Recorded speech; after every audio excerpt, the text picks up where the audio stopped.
आज हम करने जा रहे हैं हमारे फिजिक्स की third unit magnetic effect of current and magnetism. इससे पहले हमने यूनिट फर्स्ट में पढ़ा था कि चार्ज जब रेस्ट पे हो इलेक्ट्रोस्टैटिक्स। उसके बाद हमने पढ़ा सेकंड यूनिट में जब चार्ज पार्टिकल जो मूव करते हैं तो इलेक्ट्रिसिटी पैदा होती है। अब है उस इलेक्ट्रिसिटी के कारण मैग्नेटिक फील्ड किस प्रकार बनता है। तो इस थर्ड यूनिट का जो फर्स्ट चैप्टर है वो है magnetic field due to current, कि करंट के कारण मैग्नेटिक फील्ड किस प्रकार पैदा होता है। इसके लिए हम सबसे पहले पढ़ेंगे ओरेस्टेड एक्सपेरिमेंट। ओरेस्टेड एक्सपेरिमेंट क्या है कि ओरेस्टेड ने बताया कि अगर एक मैग्नेटिक नीडल या हम कह सकते हैं एक वायर है हमारे पास, और उस वायर में अगर हम करंट सप्लाई करते हैं, ये एक वायर है जिसको मैंने एक बैटरी से जोड़ दिया है और ये नेगेटिव है, ये पॉजिटिव है, तो डायरेक्शन जो होगी वो करंट की positive to negative, from positive to negative, ये करंट की डायरेक्शन होगी। अब ये जो वायर है, जो स्ट्रेट एक वायर है, इसके नज़दीक अगर हम एक मैग्नेटिक नीडल रखते हैं, मान लेते हैं ये मैग्नेटिक नीडल बॉक्स है और करंट की जो डायरेक्शन है वो साउथ से नॉर्थ है, साउथ से नॉर्थ है, तब जो मैग्नेटिक नीडल है वो एक डिफ्लेक्शन दिखाएगी। वो किस डायरेक्शन में दिखाएगी? वो दिखाएगी इस डायरेक्शन में। इसके लिए ओरेस्टेड ने अपना एक एक्सपेरिमेंट किया और उसने क्या ऑब्जर्व किया कि Oersted observe that if a magnetic needle is placed near A current carrying wire, ये करंट कैरिंग वायर है और इसके नज़दीक अगर मैग्नेटिक नीडल को रखा जाता है तब ये एक मोमेंट में डिफ्लेक्शन दिखाती है। अब वो डिफ्लेक्शन जो है वो किस डायरेक्शन में होगा? अगर करंट की डायरेक्शन साउथ से नॉर्थ है तो उसकी जो डिफ्लेक्शन की डायरेक्शन होगी वो हमेशा वेस्ट में होगी। If a current is flowing from south to north then deflection over west, west की तरफ होगी। और इसके लिए एक रूल बना दिया SNOW, SNOW, south to north अगर करंट की डायरेक्शन है तो ओवर टू वेस्ट, वेस्ट की तरफ डिफ्लेक्शन होगी। और इस को समझने के लिए एम्पियर ने अपना एक रूल दिया जिसको एम्पियर स्विमिंग रूल कहते हैं। ये एम्पियर स्विमिंग रूल है क्या? इसमें मान लेते हैं कि ये कोई वायर है जिसमें करंट की डायरेक्शन है from this point two this point.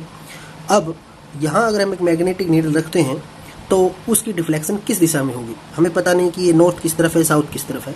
इसके लिए एम्पियर ने अपना एक स्विमिंग रूल दिया। उसने कहा कि अगर जिस डायरेक्शन में करंट की डायरेक्शन है उस डायरेक्शन को अगर हम एक व्यक्ति के द्वारा, एक मैन के द्वारा अगर मान लें कि वो उस डायरेक्शन में तैर रहा है, ये मैं एक डायग्राम बना देता हूँ। इस प्रकार ये एक व्यक्ति है जो कि तैर रहा है from this direction to this direction. अब अगर ये व्यक्ति इस दिशा से इस तरफ जा रहा है तो हम अपने आप को इमेजिन कर लेते हैं कि हम यहाँ पर हैं। हमारा जो लेफ्ट साइड होगा, अगर इस डायरेक्शन में हो तो हमारा लेफ्ट साइड इस तरफ होगा, तो जो मैग्नेटिक नीडल की डायरेक्शन है, जो डिफ्लेक्शन होगी वो लेफ्ट साइड में होगी। ये जो रूल है वो है एम्पियर स्विमिंग रूल। इस रूल से हम ये पता लगा सकते हैं कि अगर किसी वायर में करंट चलता है किसी एक डायरेक्शन से दूसरी डायरेक्शन में तो मैग्नेटिक नीडल किस डायरेक्शन में डिफ्लेक्शन दिखाएगी। एक एग्जाम्पल और करते हैं। मान लेते हैं डायरेक्शन जो है वो अब इस तरफ है, तो वही स्विमिंग रूल के अनुसार अगर मैं बनाता हूँ तो इस प्रकार एक आम आदमी जो है वो स्विमिंग करता है। अब इसकी जो लेफ्ट साइड होगी वो इस तरफ होगी, तो डिफ्लेक्शन किस तरफ होगी? इस तरफ होगी। और अगर हम ये जो रूल अपनाते हैं साउथ टू नॉर्थ वाला, हमेशा हम लेते हैं कि नॉर्थ ऊपर लेते हैं, साउथ यहाँ, यहाँ वेस्ट, यहाँ ईस्ट। तो अगर डायरेक्शन जो इस तरफ है तो डिफ्लेक्शन किस तरफ है? इस तरफ है। तो यहाँ अगर साउथ है, ये नॉर्थ है, तो डिफ्लेक्शन कैसी होगी? वेस्ट की तरफ होगी।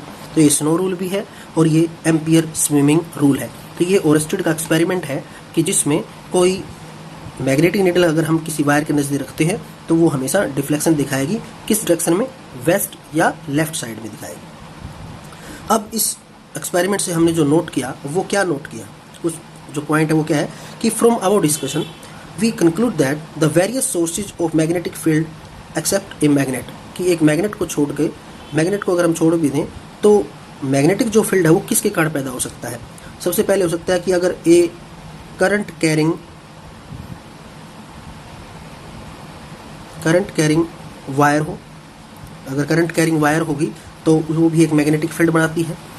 दूसरा, अगर मूविंग इलेक्ट्रॉन हो, अगर कोई इलेक्ट्रॉन मूव करता है तो भी करंट पैदा होगा तो मैग्नेटिक फील्ड बनेगा। और हम कह सकते हैं कि मूविंग चार्ज पार्टिकल हो, चार्ज पार्टिकल अगर है तो भी मैग्नेटिक फील्ड बनता है। अब मैग्नेटिक फील्ड होता क्या है इसको समझ लेते हैं कि the space around the current carrying conductor, कि कोई भी करंट कैरिंग कंडक्टर है उसके चारों तरफ का जो स्पेस है, up to which it can be attract magnetic material, जहाँ तक वो मैग्नेटिक मटेरियल जैसे कि आयरन्स के टुकड़े हों उनको वो अट्रैक्ट कर लेता है, वो जो दायरा हो गया उसको हम कहेंगे मैग्नेटिक फील्ड। मैग्नेटिक फील्ड को और समझने के लिए मान लेते हैं कि ये कोई चार्ज पार्टिकल है यहाँ, और ये इसका मैग्नेटिक फील्ड इसका जो एरिया है, यहाँ अगर मैग्नेटिक नीडल्स मटेरियल पड़ा है, कोई आयरन्स की कील पड़ी हैं, तो ये इसको अट्रैक्ट नहीं करेगा जब तक ये आयरन की जो कील है ये यहाँ तक ना पहुँच जाए, इस मैग्नेटिक एरिया में ना पहुँच जाए, मैग्नेटिक फील्ड के क्षेत्र में ना पहुँच जाए। अगर ये यहाँ होगी तो ये अपने आप इसको अट्रैक्ट कर लेगा। तो ये जो एरिया होगा इसको हम कहेंगे, ये जो स्पेस होगा around the current carrying conductor, ये कोई करंट कैरिंग कंडक्टर है, इस एरिया को हमने नाम दे दिया मैग्नेटिक फील्ड। और मैग्नेटिक फील्ड के डायमेंशंस क्या होंगे या मैग्नेटिक फील्ड के डायमेंशन किस प्रकार फाइंड आउट करेंगे, इसके लिए हमारे पास एक फार्मूला है जिसको हम आगे डिस्कस करेंगे। वो फार्मूला है F is equal to BIL। F force, magnetic field B, I is the current, L is the length. यहाँ से अगर हम B की वैल्यू मैग्नेटिक फील्ड बराबर देखें तो F divide by I into L। अब यहाँ से हम अब इसके डायमेंशनल फार्मूला निकालते हैं कि मैग्नेटिक फील्ड का डायमेंशनल फार्मूला क्या होगा, फोर्स का डायमेंशनल फार्मूला क्या होता है। फोर्स का डायमेंशनल फार्मूला आपको पता होगा, आपने +1 में किया भी है। फोर्स बराबर होता है mass into acceleration, mLT-2 divide by, ये डायमेंशनल फार्मूला हो गया फोर्स का। आई करंट का डायमेंशनल फार्मूला होता है एम्पियर, लेंथ का होता है L। और इसको आप अच्छी तरह से समझ गए होंगे कि आपने +1 क्लास में किया भी, अगर नहीं किया तो एक बार आप रिवीजन जरूर कर लें। अब यहाँ से अगर हम फाइंड आउट करते हैं डायमेंशनल फार्मूला, L से तो L cancel out, M1 L0 T-2 A की पावर -1, ऊपर जाता है -1। तो ये है dimensional formula of magnetic field. अच्छी तरह से समझ गए होंगे आप। आज हमने किया है ओरस्टेड एक्सपेरिमेंट और magnetic field and it's dimensional formula.